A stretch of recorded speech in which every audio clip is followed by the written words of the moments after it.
जो दिल्ली में चल रहे आंदोलन का समर्थन कर रहे हैं।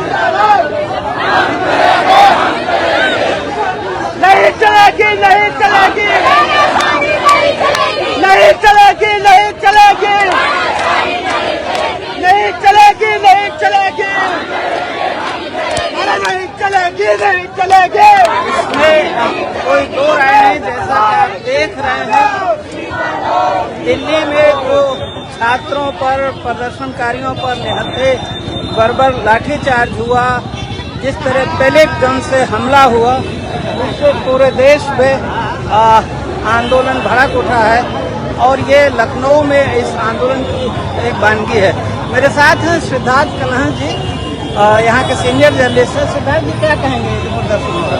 मैं आज इस बात पर दंग हूँ, ये नौजवान इनके अधिकारों को लेकर, संविधान को लेकर, धर्मनिरपेक्षता को लेकर और लोकतंत्र को लेकर हमारी पीढ़ी, हमसे पहले वाली पीढ़ी से कहीं ज्यादा गहरी समझ है। ये भाषा का फर्क हो सकता है, लेकिन इनकी समझ इन चीजों को लेकर कहीं ज्यादा गहरी है। ये अधिकारों के लिए लड़ना चाहते हैं। एक जनरेशनल गैप है जिसकी वजह से कुछ लोगों को बड़ा अटपटा सा लग सकता है, लेकिन ये इनकी भाषा है। ये हो सकता है कि शायद हमारी पीढ़ी ने जो गलतियां की, जो कोताही की, जो समझने परखने में राजनीतिक भूल की, उसका सुधार कर रही है अब ये युवा पीढ़ी। निश्चित तौर पर ये पीढ़ी, इसने डर खत्म किया है। वो डर जो हमारे आपके दिलों में बैठ गया था, उस डर को खत्म किया है और इसने एक तरीके से हमारे ऊपर उपकार किया है कि डरो नहीं, डर से निकलकर बाहर आओ, सड़क पर उतरो, कुछ नहीं हो सकता है, कोई कुछ नहीं करेगा। अधिकारों के लिए, संविधान के लिए लड़ना सीखो। ये इस पीढ़ी ने हमें सिखाया है। आज हमारे शिक्षक का काम ये कर रहे हैं। और क्या हम ये कह सकते हैं कि नरेंद्र मोदी ने जनमत खो दिया है, जन समर्थन खो दिया है, शासन करने का अधिकार उनको नहीं है? जिस तरह से उन्होंने छात्रों की वाजिब मांगों के जवाब में लाठी, गोली, गुंडई की है, अब उससे एक नैतिक हक जो शासन करने का है वो खो दिया है नरेंद्र मोदी ने, कह सकते हैं हम? निश्चित तौर पर मुझे लगता है नरेंद्र मोदी के लिए इससे बड़ा दुस्वप्न कोई नहीं होगा। जिस तरीके से वो जनजी, वो युवा, जो युवा किसी समय उनको सर आंखों पर बिठाते थे, आज उनके लिए जिस तरह का रुख अख्तियार कर रहे हैं, ये उनके लिए दुस्वप्न से बढ़कर कुछ नहीं होगा। और एक बहुत बड़ा जन समुदाय जिसके कंधों पर सवार होकर वो यहाँ तक पहुंचे थे, आज उसका उन्होंने विश्वास खोया, समर्थन खोया।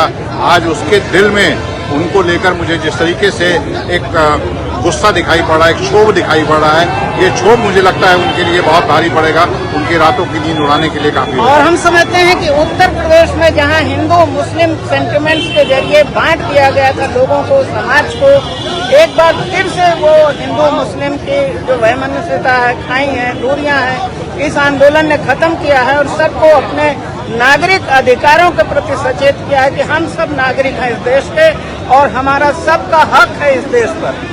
निश्चित तौर पर ये जो हिंदू, आज मैं नारे को देख रहा था, रह का नारे लोग लगा रहे हैं कि जब जब मोदी योगी डरता है, हिंदू मुस्लिम करता है। यानी कि नौजवानों को बताने की जरूरत नहीं पड़ी। यहाँ कोई पॉलिटिकल ट्रेनिंग देने वाला आदमी नहीं है, यहाँ किसी ने नहीं बताया कि आप नारे कौन से इस्तेमाल करेंगे, लेकिन बावजूद इसके वो इन नारों का इस्तेमाल कर रहे हैं। और आज किसी की मजाल नहीं है कि यहाँ कोई हिंदू मुस्लिम या इस तरह की कोई बात कर ले। ये स्थिति यहाँ पर हो चुकी है। तो सिद्धार्थ कलहन जी बता रहे थे कि किस तरह से इन युवा आंदोलनकारियों ने हमारी पीढ़ी को एक तरह से सबक दिया है, निर्भय बनाया है, निडर किया है।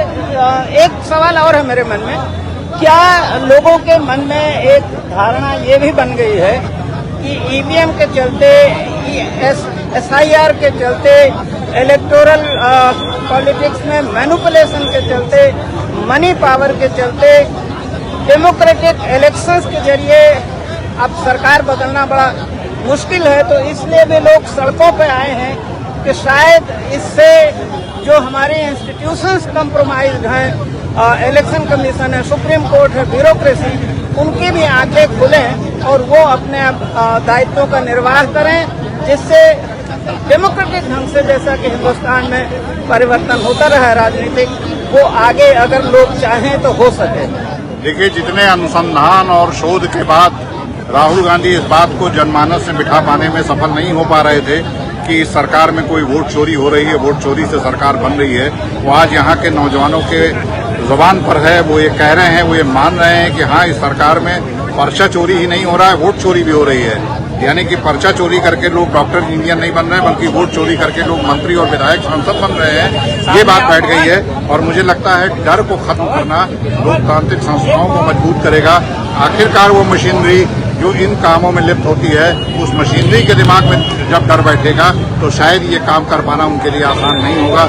मुझे लगता है कि जिस चुनावों की रेगिंग की बात आप कर रहे थे, उस चुनाव की रेगिंग पर भी खौफ के चलते लगाम लगाने में ये युवाओं का आक्रोश बहुत हद तक कामयाब होगा। और मुझे एक चीज आपसे ये भी जाननी है कि जैसे ये युवा जागरूक हुए हैं, खौफ हुआ, लेकिन अगर अगले 2-4 दिनों में प्रधानमंत्री नरेंद्र मोदी इनकी वाजिब बातों को नहीं सुनते हैं और दमन का चक्र जारी रहता है, जैसा कि तमाम मीडिया हाउसेस से खबरें आ रही हैं कि दिल्ली में देश भर से पैरामिलिट्री फोर्स बढ़ाया जा रहा है, जंतर मंतर को खाली कराया जा सकता है दमन के जरिए, जोर जबरदस्ती के जरिए।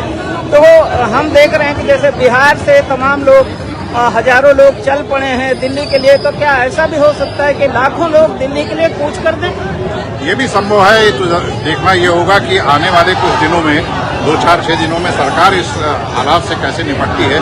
ये निश्चित है कि अगर दमन करने की कोशिश की गई तो ये चीज जो अभी उत्तर भारत के कुछ राज्यों में है, दक्षिण के राज्यों में उतना तेजी से नहीं दिख रहा है, वो पूरे देशव्यापी आंदोलन होगा और देश भर में दमन इस गुस्से को और ज्यादा प्रस्फुटित करने का, फैलाने का काम करेगा और तब शायद चीजें नियंत्रण से बाहर होंगी।